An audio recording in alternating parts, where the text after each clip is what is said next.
khususnya sama anak kita. Karena dalam pendidikan sangat luar biasa perhatian Islam dalam pendidikan. Islam sangat memperhatikan pendidikan anak kita, sistem pendidikan anak kita, perhatian kepada anak kita. Karena ini semuanya pengaruh, semuanya pengaruh. Ucapan kita, berlaku kita di hadapan anak kita.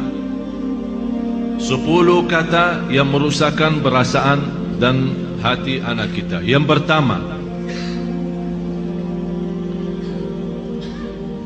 kita suka mencaci maki anak kita.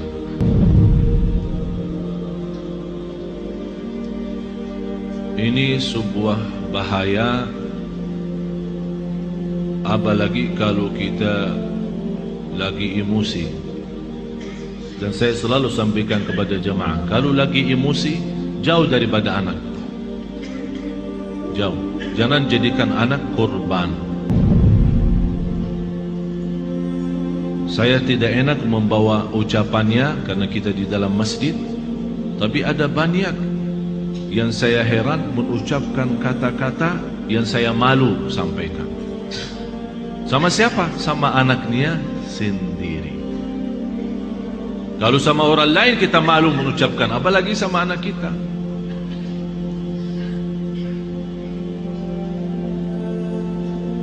Jadi salah satu kata yang pertama dari 10 adalah caci maki. Yang kedua, kita menghina anak kita. Bagaimana menghina anak kita? Ya di depan kawan-kawannya. Kalau dia bersama kawan-kawannya di dalam kelas atau di sekolah, kita datang jemput atau hantar, tapi kita suka menghina anak kita di hadapan mereka.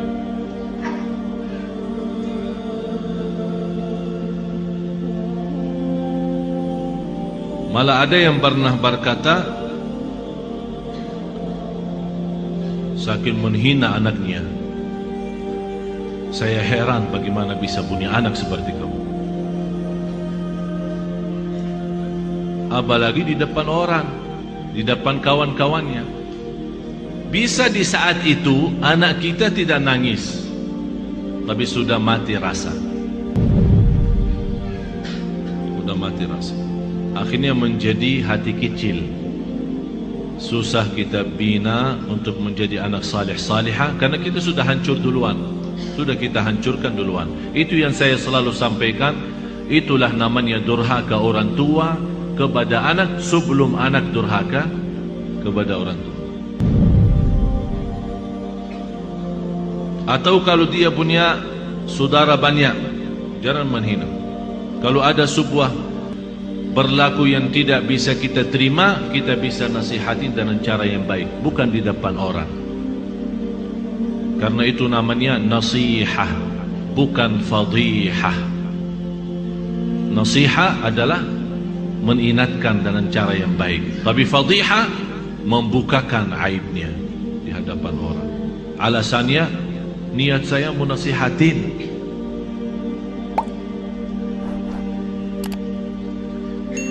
Yang ketiga, selalu kita suka membawa bandingannya dia sama orang lain.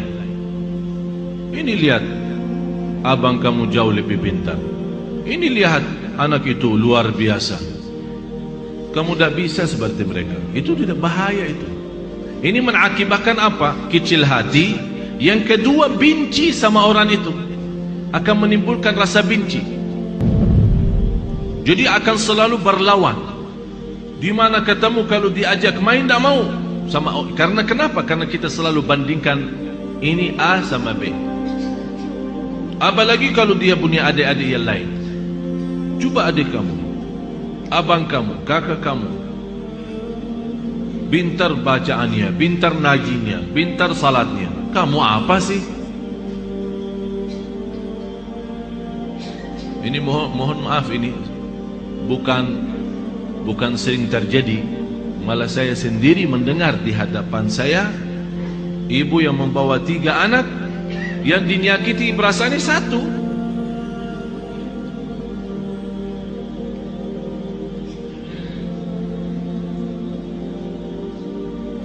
Bahaya lidah itu. Bahaya. Jadi jangan kita membandingkan anak sama orang lain. Mohon maaf, kita yang dewasa aja, kalau ada orang membandingkan kita sama orang lain, kita tersinggung. Apalagi anak kita. Kita ada yang dewasa yang sudah faham, mengerti, bisa mengerti maksudnya orang, bisa mengerti tujuannya orang, kita bisa tersinggung. Apalagi anak kita. Yang keempat, cinta dengan syarat. Aku cinta kamu, tapi syaratnya begini. Jadi seolah-olah kita tunjukkan kepada anak kita, kalau ibu tidak sayang, begini aja, ikhlas dan sayang. Tidak cinta, ikhlas. Tapi cinta kalau kamu salat. Aku cinta kalau kamu ngaji. Aku cinta kalau kamu diam. Aku cinta kalau kamu tidak nonton TV. Berarti itu namanya cinta dan syarat-syaratnya. Kalau mau cinta, ya cinta, tidak usah pakai syarat.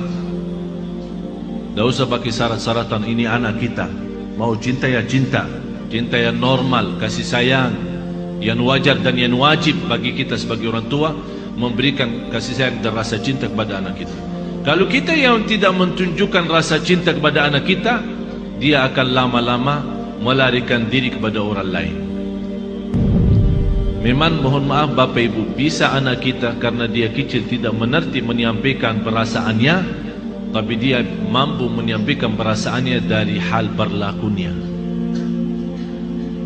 Begitu dia melihat seorang yang memberikan perhatian dan kasih sayang, biarpun orang itu bukan keluarganya, orang jauh, begitu dia ketemu orangnya, dia malah lari, belum orang itu. Sepertinya kehilangan rasa sayang di rumahnya. Dan banyak saya perhatiin anak-anak yang datang kepada saya begitu melihat anaknya sambil peluk dan cium saya bilang dalam hati saya, kasihan, kehilangan rasa cinta dan sayang dalam rumahnya. Yang kelima, kita menyampaikan kepada anak kita info-info atau informasi yang salah.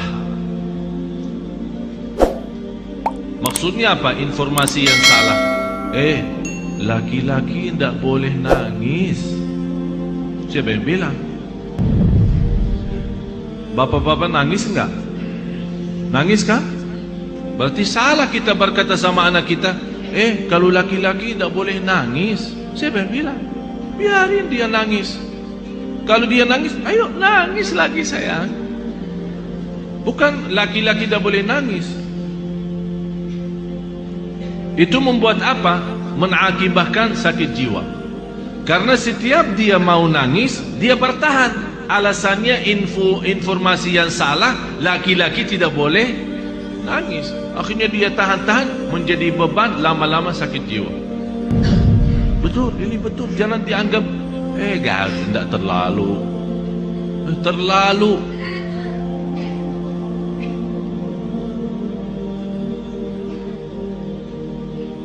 Yang keenam,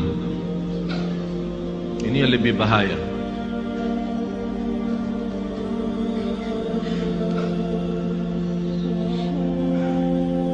Kita selalu memberikan ancaman. Ayo makan habisin, kalau tidak datang hantu.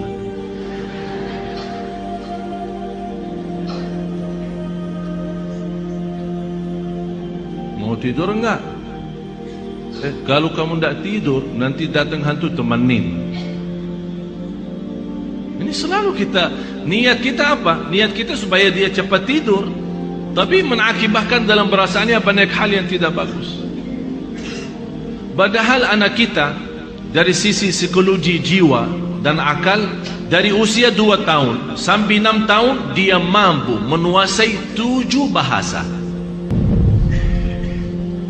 Ini bukan sembarangan. Ini ada orang keahlian psikologi akal dan jiwa membuktikan anak dari usia 2 tahun sampai 7 tahun, kalau diberikan perhatian sepenuhnya, dia mampu dari sisi psikologi akal dan jiwa mampu menguasai 7 bahasa. Bahasa kita, bahasa daerah, bahasa Arab, bahasa Inggris, terserah. 7 bahasa.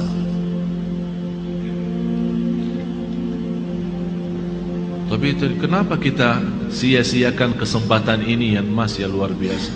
Kenapa kita siakan? Yang ketujuh, kita selalu melarang anak kita berlaku sesuatu tapi tanpa sebab. Artinya tanpa menjelaskan kenapa. Tak boleh ini. Dia minta sesuatu, tidak ada. Saya mau ke sana, tidak boleh. Saya tidak ada, diam sini. Jadi kita suka larang, tidak boleh, tidak ada, tidak bisa, tapi kita tambah menjelaskan sebabnya. Kalau anda mau larang, tolong jelasin sebabnya. Tak boleh nonton TV kalau sudah malam, karena nanti mengganggu matamu.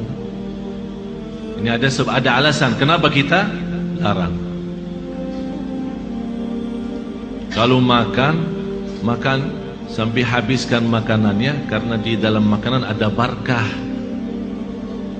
Kita tidak tahu di barakahnya yang di mana.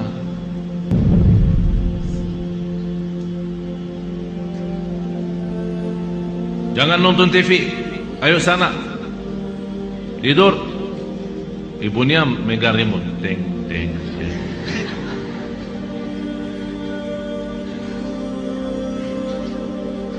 Anak kita bisa pendiam ya. Mungkin ada di antara anak ibu-ibu yang suka lawan. Tapi ada yang diam sudah masuk ke kamarnya. Tapi Allah Maha tahu perasaannya apa di saat itu. Dilarang nonton TV, malah ibunya enak-enak nonton TV.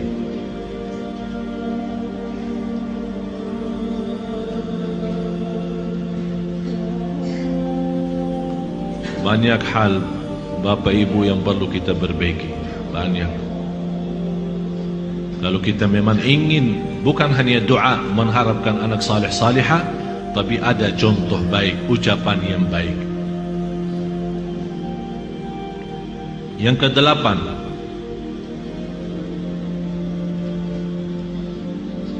menghancurkan perasaan atau menghancurkan kepercayaan anak terhadap dirinya. Kamu bodoh selama-lamanya, tak bakal jadi pintar. Astagfirullahaladzim. Ada orang sejahat itu. Jadi walaupun dia sudah ada niat untuk berikhtiar, berusaha, kita sudah habis-habisan, tak ada. Memang kamu diciptakan oleh Allah bodoh seperti ini. Saya nyesal punya anak seperti kamu. Saya benci hari kelahiran kamu. Bapak Ibu, saya mengucapkan ini bukan dari saya. Saya punya telinga mendengar apa yang kata orang. Masa saya benci hari kelahiranku, hari kelahiran kamu? Jadi seolah-olah mengikatkan hari kelahiran anak kita hari misal Sabtu. Jadi saya benci Sabtu gara-gara kamu. Ya Allah, ini sudah betul-betul menghancurkan total anak kita. Yang ke-9, kita berdoa terhadap anak kita doa yang buruk. Saking kesal perasaan kita sama anak kita, dan dia keluar dari rumah tanpa minta izin dan ridha kita, langsung itu mudah-mudahan kamu celaka. Rasulullah sallallahu alaihi wasallam melarang orang tua mendoakan anaknya buruk. Kalau terjadi diijabah doanya akan nyesal, kata Rasulullah. Biarpun ibunya, biarpun bapaknya betul-betul sakit hati sama anak, begitu dia mendoakan celaka, terjadi kecelakaan itu, pasti dia nyesal dan sedih, bisa nangis, dan bisa tidak memaafkan dirinya terhadap apa yang telah dia ucapkan. Kalau anda tidak mampu sakit hati sama anak kita, tidak bisa mendoakan baik, kembali lagi lebih baik diam. Kalau tidak bisa berdoa baik, lebih baik diam. Tapi bahaya, jangan mendoakan anak ini celaka. Salah satu kawan saya yang pernah saya ceritakan, yang punya 3 impian, 3 harapan, ingin kembali sihat, karena dia sekarang sakit lumpuh dari umur usia 18 sampai sekarang hampir 40-an. Dari umur 18 tahun, sekarang 40-an, sampai sekarang dia dalam kondisi lumpuh total, tak bisa bergerak sama sekali, masih bisa berbicara saja.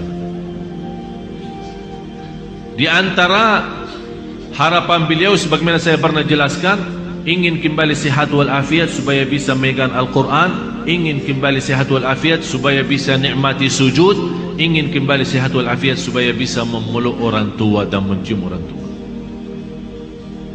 Akibat sakitnya dia sampai dari sekian tahun, dari sejak 18 tahun umurnya sampai sekarang 40, sebabnya dia terjadi begini adalah doa orang tuanya.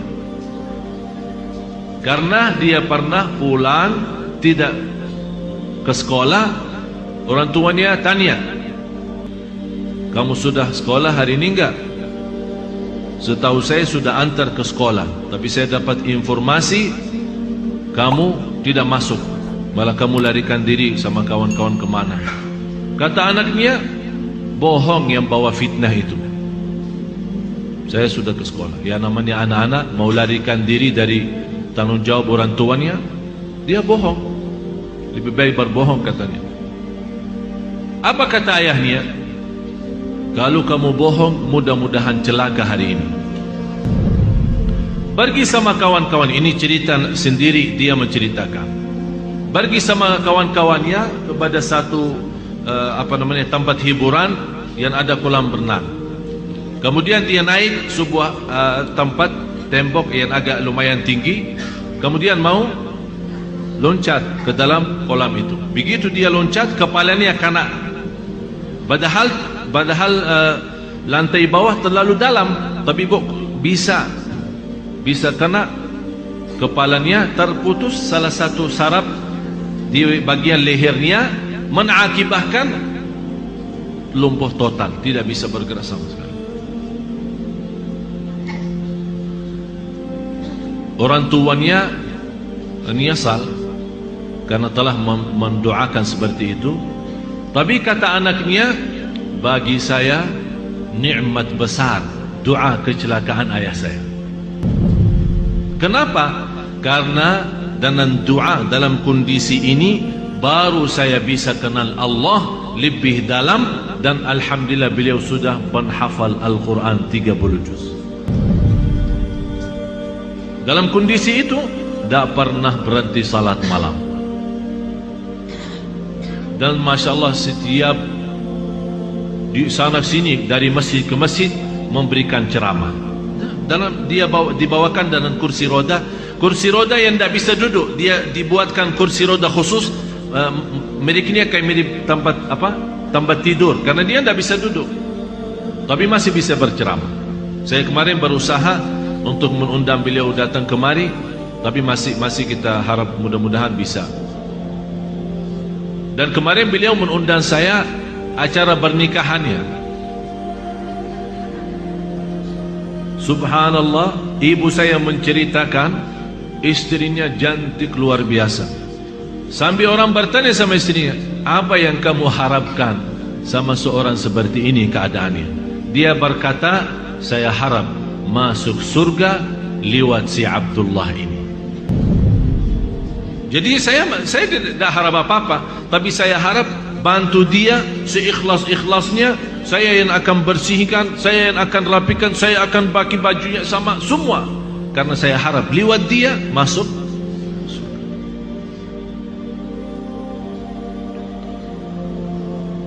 Yang terakhir 10 kata. Yang ke-10,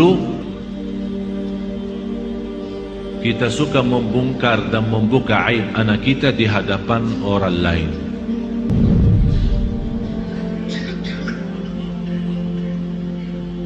Ini anakku dah ada malunya, kalau tidur suka kencing di atas tempat tidurnya, suka buang air di tempat tidur. Capek aku setiap hari bersihin tempat tidurnya karena bekas kencingnya. Ini kan dicerita sama kawan-kawannya di sekolah. Apa yang akan terjadi? Kawan-kawannya apa? Senang atau gimana? Kesempatan kan? Setiap dia tanya,